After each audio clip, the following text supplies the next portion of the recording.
Da vidim kolikih tu još grafičkih kartica imam. Idemo po redu.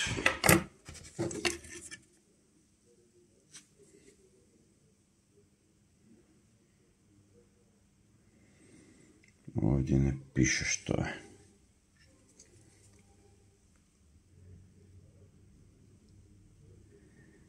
Dobro. Ima VGA i ima video SVHS i kompozitni izlaz. Dakle, za tu ne znam kaj. Idemo dalje.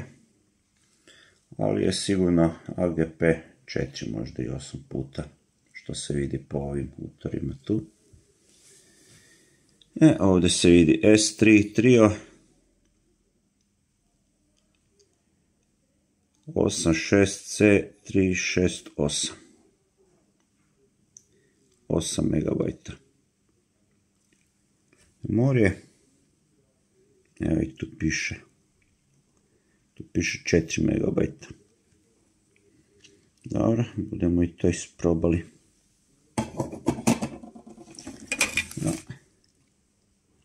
ATI. Dakle, isto ima SVHS kompozitni VGA.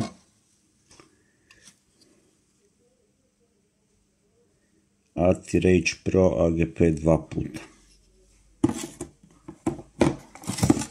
Ovo ima i za dodatno.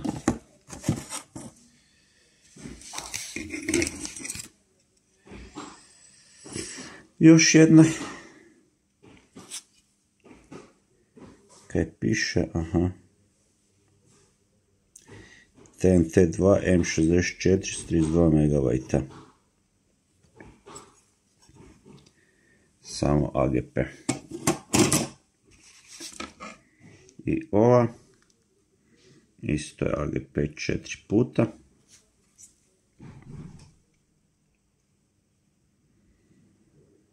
GeForce 4 440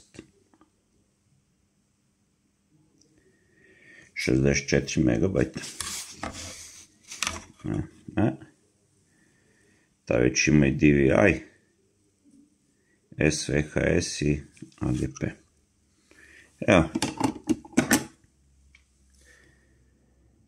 To će biti sljedeće kad trebam isprobati. Da li rade i koje su.